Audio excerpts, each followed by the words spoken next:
Did vampires get an update? I ask, practically bouncing beside him. Because back in the legends, you'd already have me pinned to a wall. Now you're just power walking. He doesn't slow down. Are you shy? I continue? Or am I so charming you're trying not to smile? Stop talking, darling, he says flatly. I gasp. Loud. Dramatic. Darling? Oh, we're pet naming now? This is huge. Mark the calendar. Historic moment. He groans. Actually groans. I could stop, I add thoughtfully. But where's the fun in that? You enjoy this, he says. I grin, walking backward in front of him. Immensely. You look one sentence away from committing a felony. His eyes flick to my throat. Linger. Then, annoyingly, he smirks. There it is. You're doing this on purpose, he says. Obviously. If I wanted silence, I'd date a gravestone. You just happen to come pre-dead and handsome. He laughs. Just once. Quiet. Unguarded. And oh, worth every word. Welcome to BL Without Labels, where the story isn't defined by words. Stay with the story. Support us. My Seductive Vampire. Chapter 1. The night I met a vampire and decided silence was optional.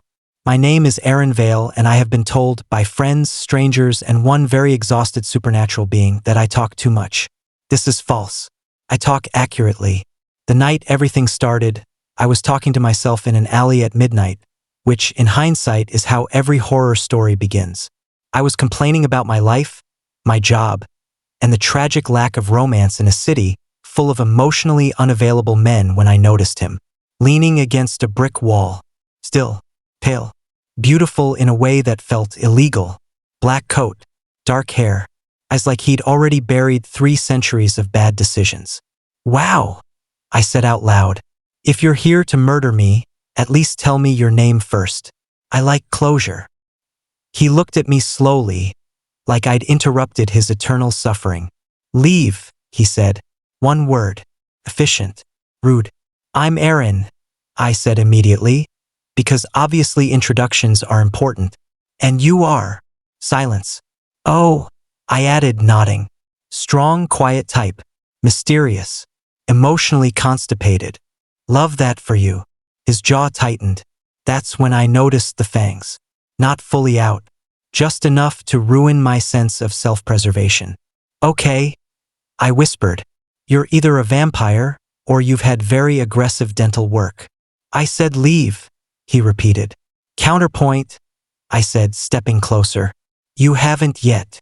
He straightened, eyes flicking to my throat like it was a personal insult. You should be afraid, he said. I tilted my head. Are you afraid? That stopped him. A pause. Then, very quietly, my name is Lucian. I smiled. Big. Reckless. Done for. Nice to meet you, Lucian the vampire. I'm going to talk now, and you're going to pretend you hate it. I do hate it, he said. He didn't leave. And that was the moment I knew this was going to get complicated. Chapter 2. My college roommate is a vampire and I was not consulted. There are very few things in life that should come with a warning label. One of them is discovering your new college roommate is the same vampire you flirted with in an alley at midnight like you had a death wish and excellent confidence. I realized this when I opened my dorm room door, dropped my bag, and said cheerfully, "Oh my God, you!" He looked up from unpacking a single black suitcase. Of course, he only had one. Vampires pack like they don't believe in personal belongings or joy. You, Lucian said. I stared. He stared back. The air itself seemed to hold its breath. Then I clapped my hands. Okay, love this. Love the commitment to the bit. Are you stalking me? Or did fate just decide to ruin your peace? I live here now, he said. I blinked. No, you haunt here. Living implies daylight. He closed his suitcase slowly, like he was sealing my fate. You talk, he said carefully. More than you did before. You've seen nothing yet, I assured him. We haven't even unpacked my trauma. College housing had assigned us together because apparently the universe enjoys slapstick comedy. I took the bed by the window. He took the corner furthest from sunlight, mirrors, and happiness. House rules, I announced, throwing myself onto my mattress. 1. No biting me. 2. If you do bite me, at least make it romantic. 3. No, he said. Wow, so strict. He glanced at me. You're not afraid. I shrugged. You didn't kill me the first time. That's basically trust. Something unreadable crossed his face. You shouldn't trust me, he said. I smiled, softer this time. Then stop staying. He didn't answer. Later that night, I talked while brushing my teeth. I talked while organizing my desk. I talked while he lay on his bed, staring at the ceiling like a man regretting every life choice since 1623. Do vampires snore? I asked. No. Dream? Rarely. Miss being human? Silence. I peeked over. He was turned toward the wall. Sometimes, he said. I didn't tease him then. Miracles happen. When the lights went out, the room filled with quiet, thick, dangerous, intimate. Lucian, I whispered. Yes. If you drink my blood, do I get cool powers? No. Rude. He sighed. But there was something like amusement in it. Go to sleep, Aaron. I smiled into the dark. He knew my name without me reminding him. And somehow, sharing a room with a vampire felt less dangerous than sharing one with silence. Chapter 3. I irritate a vampire for fun and he lets me live. Lucian is irritated. I know this because his jaw is clenched, his posture is stiff, and he's doing that thing where he pretends I don't exist while very clearly being aware of my every movement. This brings me immense joy. Good morning, I say brightly, sitting up on my bed. Did you sleep? Or did you brood dramatically like an old painting again? He doesn't respond. I hop down, nearly tripping over his perfectly aligned shoes. Wow, I continue. You line these up like they personally offended you yesterday. Please, he says without looking at me. Be quiet. I grin. You used please. Growth. By the time we leave for class, I've already told him what I dreamed about, what I'm wearing, why early morning classes are a crime, and my theory that he actually enjoys my presence but refuses to admit it on moral grounds. He walks faster. I walk faster. Are you trying to escape me? Ask. Yes. Adorable. In the lecture hall, he chooses a seat at the very edge. So naturally, I sit right next to him. Our professor starts talking. I don't listen. I whisper. Do vampires take notes? Or do you just remember everything forever? He pinches the bridge of his nose. You will get us noticed. I am the notice. Someone turns to look. Lucian glares. The person immediately looks away. Hot, concerning, effective. Later at lunch, I narrate my entire meal. This sandwich is disappointing. I tell him, much like your emotional availability. He stares at my throat for half a second too long. I notice. Oh, I lean closer. Feeling peckish? I am exercising restraint, he says through his teeth. For me, he doesn't answer. I smile like I've won something sacred. That night, back in our room, I keep talking while he tries very hard not to react. Does it bother you? I ask casually. That I enjoy annoying you? Yes, he says immediately. I laugh. Good, because you're still here. He looks at me then, really looks. I stay, he says quietly, because you are alive. Something in my chest stutters. So I do the only reasonable thing. I grin. Ah, you care. He turns away, irritated again. And I fall asleep happy, knowing I annoyed a vampire all day, and he never once told me to leave. Chapter 4. I casually crawled into his bed and discovered he has rules. Lucian has rules. I know this because he reminds me of them the way monks remind themselves of vows, quietly, constantly, and with visible suffering. No touching, he said earlier that night. No sharing beds. No unnecessary proximity. I nodded, respectfully, sincerely. Then I waited until the lights were off. The dorm was quiet except for the hum of the heater and the very obvious fact that I was wide awake. My bed felt too empty. His, on the other hand, felt like a bad idea. So naturally, I chose it. I slid out of my bed, padded across the room, and climbed onto his mattress like this was a completely normal, socially acceptable decision. Lucian stiffened immediately. "Aaron," he said, voice low, "dangerous. Awake. Get off." "I'm cold," I whispered, curling closer. "And your bed has vampire insulation." "I do not." He stopped, took a breath he didn't need. "You are violating multiple rules." "I know," I said cheerfully. "I'm a rule-based learner." His body was tense, rigid, like he was afraid even breathing would be a mistake. "You cannot do this casually," he said. "I absolutely can," I replied, tucking my head against his shoulder. "Look, casual." His hand hovered in the air like it didn't know where to go. "You are enjoying this," he accused. "Immensely," I said. "You look like you're fighting several centuries of self-control." He closed his eyes. "I am." I peeked up at him. "For me." Silence. That was answer enough. I sighed happily and settled in. After a long moment he spoke again, quiet, resigned. "Do not move." I smiled into his chest. Strict vampire. Broken by a human who refuses to stay in his own bed. And the worst part? He let me stay. Chapter 5. Yes, the vampire got shy because of me. I woke up warm. This was unusual because dorm heating is unreliable. Vampires are cold. I was not in my own bed. I opened one eye. I was still on Lucian's bed, curled against him, my arm thrown over his chest like I'd claimed ancient territory. He was awake, very still, and absolutely refusing to look at me. "Good morning," I said sweetly. He did not answer. Instead, he stared at the wall like it had personally betrayed him. "Oh," I murmured, smiling. "You're shy." "I am not," he said immediately. His voice cracked. I bit my lip to keep from laughing. He carefully shifted so there was the barest inch of space between us, like proximity itself was dangerous. "You slept," he said stiffly. "Without permission." "I do most things without permission," I replied. "You didn't stop me. I was exercising restraint. I was exercising cuddles." He finally glanced at me, and then immediately looked away again. His ears were red. Reader, if vampires could blush, this was it. "I didn't know you did mornings," I teased. "You seem flustered." "I am fine. You haven't moved in 10 minutes. I am allowing you time to wake up." "Ah, that's considerate."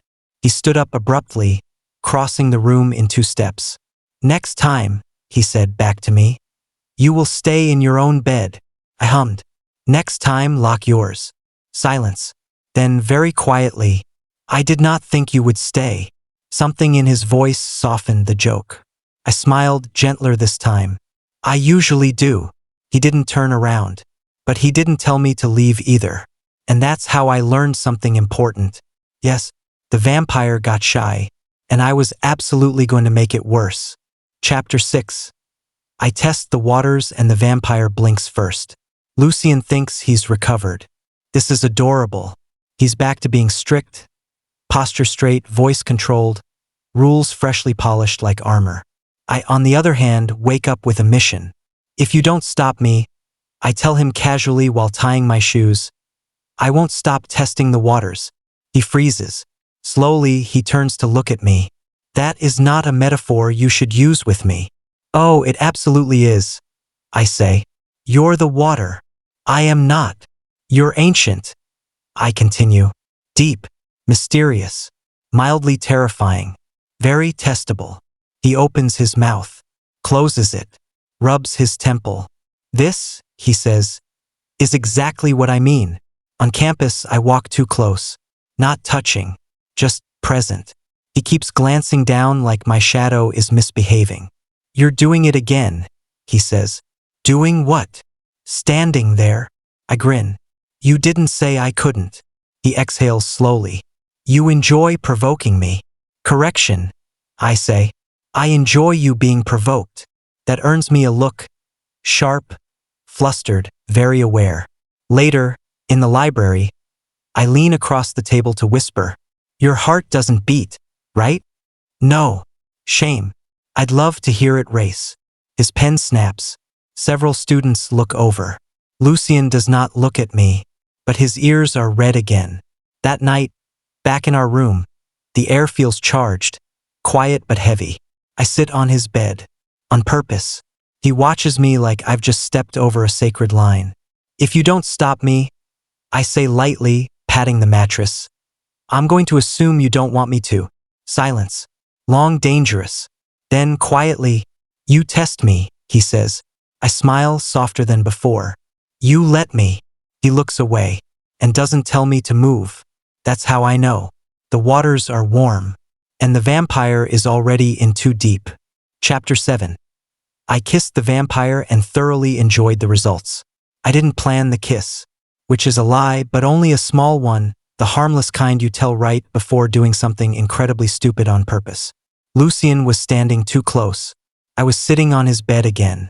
The air felt tight, like the universe had paused just to see what I'd do next. So I leaned forward and kissed him. Quick, light, precise, like I was testing a hypothesis. For exactly 1 second, nothing happened. Then, Lucian ceased to function. Not dramatically, not violently, just gone. His entire body locked up like someone had pulled the plug on several centuries of emotional software. No movement, no reaction, no blinking. I pulled back. Oh, that face. Wide eyes. Completely stunned. Like I just told him the sun was fake. Wow, I said, delighted. That was spectacular. Aaron, he said faintly, as if his soul was still buffering. I tilted my head, studying him. Is this your shocked expression? Because I love it. Very vintage. You, he stopped, restarted. What did you just do? I kissed you. Yes, he snapped, immediately offended. I noticed. Did you? I asked innocently. Because you looked like time stopped. He finally moved one stiff step backward, like distance might fix whatever had just happened. You cannot do that, he said. I smiled wider. I already did, and you didn't even scream. I was not prepared. For a kiss, I teased. Or for me. He didn't answer. He just stared at the floor like it had betrayed him personally. I hummed, pleased. You know, for someone ancient and terrifying, you shock beautifully. He dragged a hand down his face. I have survived wars, he muttered, and lost to a college student, I said brightly. Tragic. He looked at me again, still stunned, still recovering.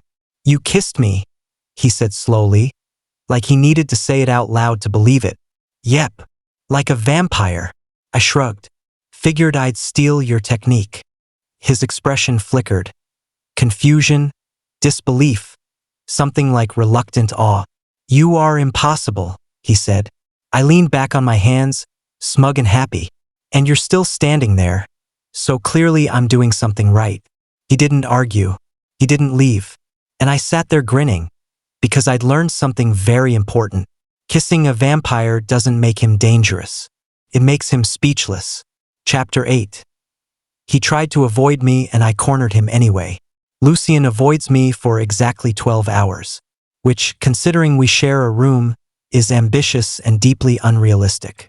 He wakes before me, leaves without a word, comes back late, communicates exclusively through nods, silence, and the emotional distance of a man pretending I do not exist.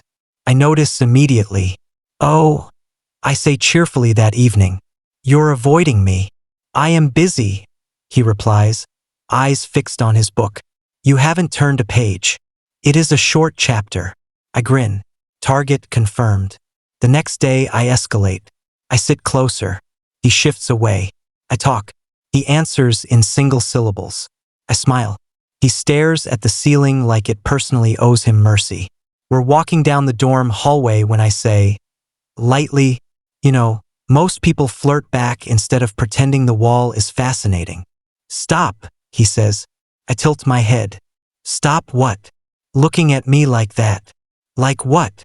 Like you are planning something. I beam. I always am. He stops walking. So do I. Except I don't stop close enough. I step into his space, deliberate, slow, and back him into the wall. Not hard. Not dramatic. Just enough. Lucian reacts instantly. Aaron. He catches my wrists, firm but careful, trying to move me away. Do not. Oh, I say, delighted. You do move fast when motivated. This is not amusing, he says, clearly strained. I lean closer anyway. He tries again. Shifts, turns his head, puts distance everywhere except where it matters. Our faces are inches apart. His eyes are wide, completely shocked. Frozen in that way I've come to enjoy far too much. I pause there on purpose. Let him feel it. Let him realize I'm not backing down. You look stunned, I murmur. I love this expression. Aaron, he says, low in warning. I smile. Then I kiss him. Quick, light, intentional. He actually gasps, and still doesn't move. I pull back just enough to see his face. Perfect. You are, I tell him cheerfully, a seductive vampire. He stares at me like I've just rewritten several ancient laws. You kissed me again, he says. Yes, I say happily. You were still shocked. I felt it deserved a sequel. He exhales sharply, like he's fighting himself more than me. You should not do that. And yet, I reply, stepping back at last, satisfied. You still didn't stop me. Silence. Heavy. Charged. Lucian looks away first. I grin, heart racing, victory sweet. Avoidance was never going to work. Not when he's already this easy to corner. Chapter 9. The vampire avoided my eyes and lost every battle. Lucian does not look at me. At all. Not at breakfast. Not in class. Not when I trip over absolutely nothing and almost fall directly into him. Which is impressive, considering we share a room and I am loud. He speaks only when necessary. When he does, he stares at the wall, the floor, or the middle distance like eye contact might undo him entirely. I of course notice. So, I say cheerfully over breakfast, are we not making eye contact now? Or is this a personal challenge? Silence. He takes his cup. Leaves the table. I grin. Score 1. In class, I test it. I pass him a note. Why won't you look at me? Arian. He slides it back without reading. On the back, written in precise, controlled handwriting. Because you are distracting. Lucian. I beam. Later, back in our room, the tension is so thick I could trip over it, which I promptly do. Lucian catches me instantly. Hands firm. Careful. Still not looking at my face. You okay? He asks. Oh, I say, delighted. You touched me. Progress. He releases me like he's been burned. You enjoy this far too much, he mutters. Absolutely, I reply. You look like your entire dignity is in recovery.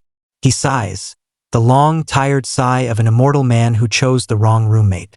You kissed me twice, he says quietly. I nod. You reacted beautifully both times. That is not a compliment. It is to me. Finally, he looks at me. Just for a second. His expression is conflicted, unsettled, and unmistakably flustered. Do not do that again, he says. I smile, soft but wicked. Then stop letting me. He looks away immediately, but his ears are red. And I walk off feeling victorious, because I've learned something very important. I didn't steal a kiss. I stole his composure, and he hasn't gotten it back. Chapter 10. I propose to a vampire without calling it that. I don't wake up planning to propose. I wake up planning to annoy Lucian. The proposal just happens along the way. He's sitting at his desk, reading again. Same book he's been pretending to read for 3 days. Same page. Same stiff posture of a man who has kissed a human twice and is still recovering. I flop onto my bed dramatically. Hypothetical, I say. Lucian stiffens. He does that now whenever I say that word. No, he replies. I haven't asked yet. Still no. I grin. If I asked you to choose. No. Between leaving me alone forever. He pauses. Or staying. I finish lightly. What would you do? Silence. He doesn't turn the page. I am already staying, he says carefully. I sit up. That's not what I asked. He finally looks at me, cautious, searching. like he knows this matters and hates that it does. I don't mean tonight. I continue softer now. Or tomorrow. I mean choosing. On purpose. His jaw tightens. You do not understand what you are asking. I stand and walk over to him, slow, giving him time to pull away. He doesn't. I do, I say. I talk a lot, remember? I think even more. I lean against his desk, close but not touching. I'm not asking you to change, I add, or to be less you. I like you strict, quiet, annoyed. He exhales. That is not reassuring. I smile. I'm asking if you'll stay anyway, not because you're stuck, not because you're avoiding something, just because you want to. The room feels very still. Lucian stands. He's taller, closer now, eyes unreadable. This, he says quietly, sounds dangerously like a vow. I tilt my head. Vampires are dramatic. I'm adapting. You are human, he says. Your life is brief. I know, I reply. That's why I don't waste time. He looks at me for a long moment. Then he says slowly, honestly, you are asking me to choose you every day. I nod. Yeah, you don't even have to say yes right now. Silence. Then, I already do, he says. My heart stutters. You follow me, he continues. You test me. You refuse to be afraid. You make noise where there was none. He steps closer. I have not left, he says quietly. That is my answer. I smile, eyes stinging just a little. So, I say lightly, because I'm still me. Does that mean we're something? He hesitates. Then, carefully, he reaches out and takes my hand. Just that. I am not good at names, he says. I squeeze his hand. That's okay. I'm good at staying. He looks at me, really looks this time. Then stay, he says. And that's how I propose to a vampire. Not with a ring.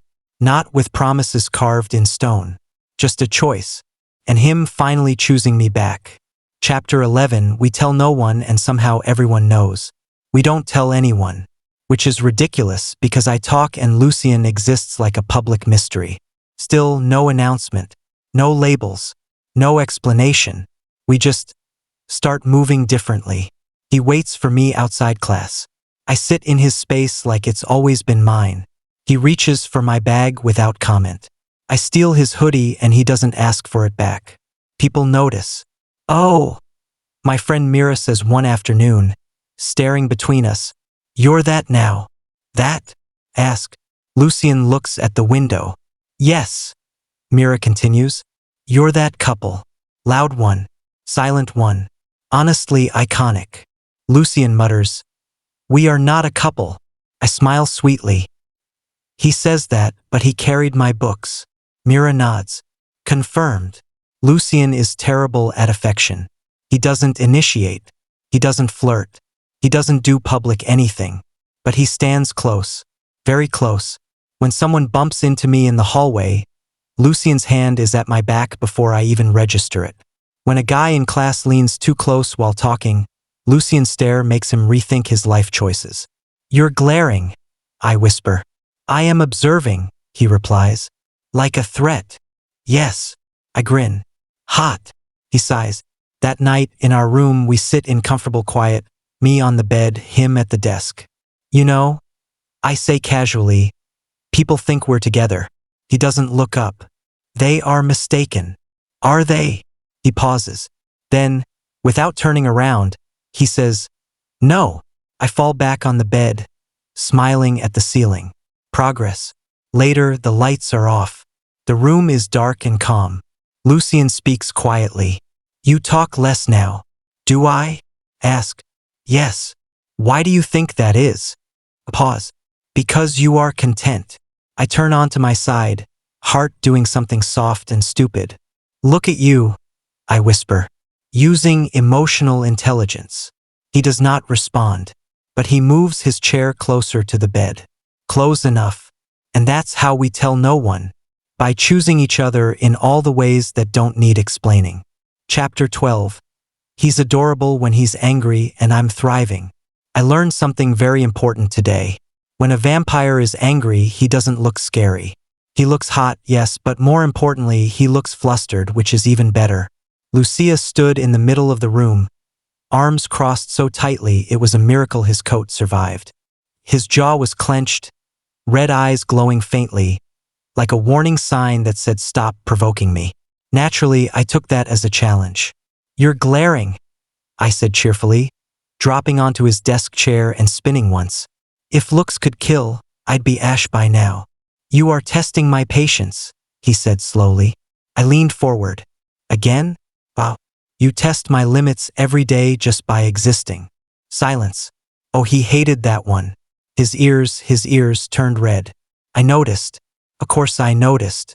Did you know?" I continued, standing and circling him like I was inspecting a very grumpy statue. "That you get this tiny wrinkle here when you're mad?" I poked between his brows. "It's very endearing. Do not touch me." I touched him again. This time, his wrist snapped out and caught mine midair. The room went still. His grip was firm but careful, like he was afraid of hurting me, and that alone made my chest warm. "Stop enjoying this," he warned. I grinned. "I can't. You look like you're one insult away from combusting. I am a centuries-old vampire." "Yeah." I nodded seriously. "And currently losing a staring contest with a college student." That did it. He released my wrist only to grab my collar and shove me back against the wall. Not hard. Never hard. Just enough to trap me there. His face hovered inches from mine. Eyes blazing. Fangs barely visible. Anger. Restraint. Embarrassment. Perfect cocktail. "Say one more word," he growled. "And I swear." "And you'll what?" I whispered. "Drink my blood." His throat bobbed. I smiled wider. "Or kiss me," I added helpfully. His eyes widened for exactly half a second. "Got you." "You are impossible," he said hoarsely. "And you?" I replied, tilting my head, completely relaxed despite being pinned. "Are blushing." "I do not." I leaned in, close enough that my lips brushed his ear. "Your ears are red, darling." He froze. Completely. I laughed softly, warm and delighted, because this was my favorite version of him. The powerful vampire reduced to silence by teasing and proximity. "I'm happy," I told him honestly. "You're cute when you're angry." He let go of me like I burned. He turned away, cloak swishing dramatically, muttering something ancient and probably murderous under his breath. I watched him with a fond smile. Yep, still happy, and absolutely not planning to stop. Special chapter I thought I'd lead. Lucian corrected me. I really thought I had this under control. Weeks of teasing. Weeks of pushing. Weeks of watching Lucian pretend he wasn't affected. So explain to me why I was the one sitting down now, and why the room suddenly felt smaller. Lucian stood in front of me, calm in that unnerving way that meant something had already snapped into place inside his head. No irritation, no sighs, just decision. "You've been very bold," he said. I crossed my arms, still smiling. "You love it." A pause. Then, "You mistake tolerance for permission." That wasn't good for my heartbeat. He stepped closer, slowly, like he had all the time in the world and I was the only thing in it. "You enjoy testing me," Lucian continued. "You enjoy believing you are in control." I tilted my head, grin stubborn.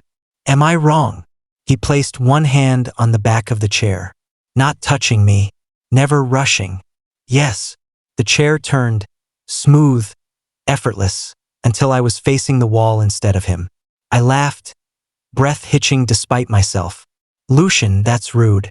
"You talk too much," he said calmly. "I've been patient." That shut me up faster than anything ever had.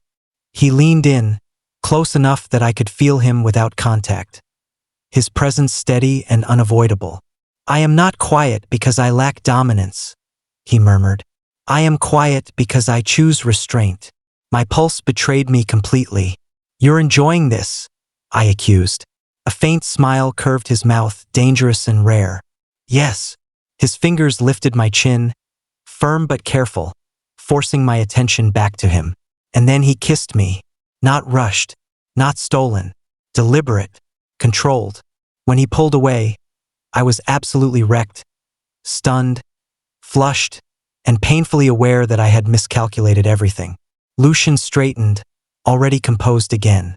"Next time," he said softly, "don't assume your role." He walked away. I stayed where I was, staring at the wall, heart racing, smiling like an idiot. "Okay," I whispered. "That was unfairly attractive."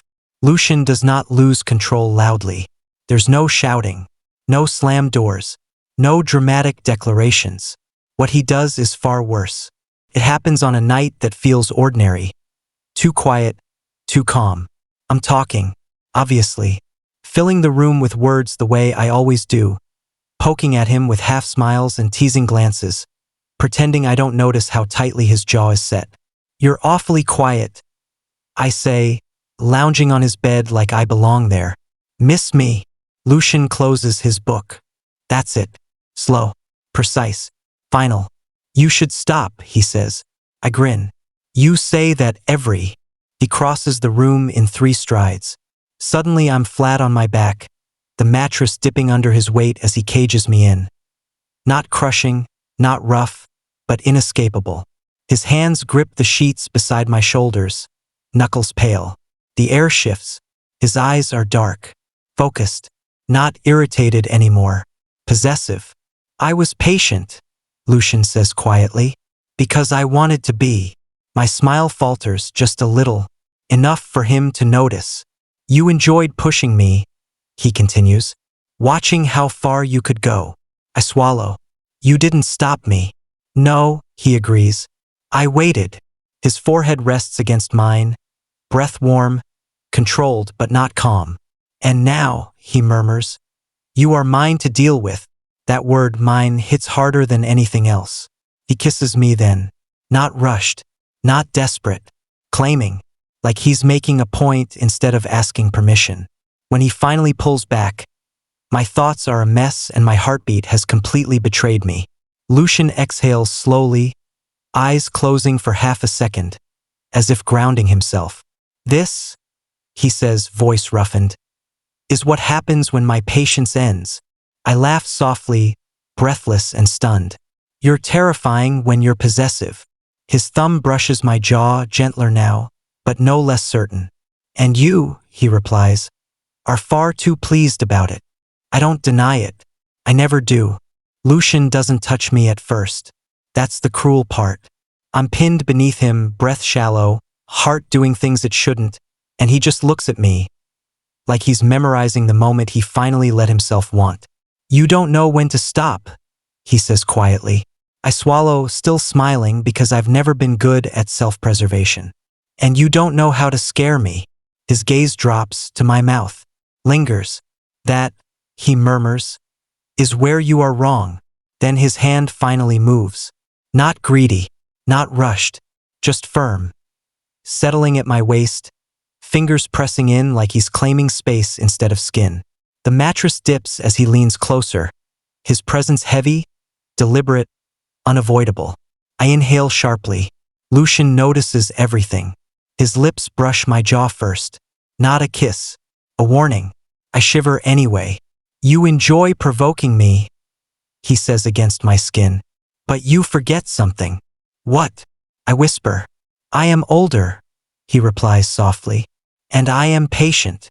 His mouth finds mine then, slow, deep, unhurried. Not asking, not stealing, taking. I melt despite myself, hands fisting in his shirt, all my teasing bravado dissolving into heat and breath and the steady rhythm of his control. He kisses like he does everything else. Precise, restrained, devastating. When he finally pulls back, his forehead rests against mine. "Say something," he murmurs. My voice comes out embarrassingly breathless. "You lost your patience." A faint smile curves his mouth. "No," he corrects. "I chose." He shifts, pulling me closer. Not on top of him, not beneath him exactly, but kept. Held in the circle of his arm, my back against his chest. His presence wrapped around me like a promise he intends to keep. Possessive, protective, final. I lie there, heart racing, listening to the slow steadiness of him behind me. Lucian, I ask quietly. Yes. You know I'm never going to stop talking, right? His arm tightens just slightly. I know, he says. Then softer, dangerously so. And now you do it knowing you belong here. I smile into the dark, entirely too pleased. Worth it. Lucian thought silence was power. I proved temptation was louder. A vampire who lost his patience. A chatterbox who enjoyed every second of it. Possession, restraint, and kisses that definitely weren't accidents. And this story, it's only getting closer, hotter, more dangerous. If you felt the tension, if you smiled when Lucian snapped, if you're waiting to see who really loses control next, like this story, subscribe for the next story, next couples. Comment your favorite moment or your favorite vampire. Share it with someone who loves chaos, romance, and sharp-tongued love. Because patience is overrated, and Lucian is already done pretending.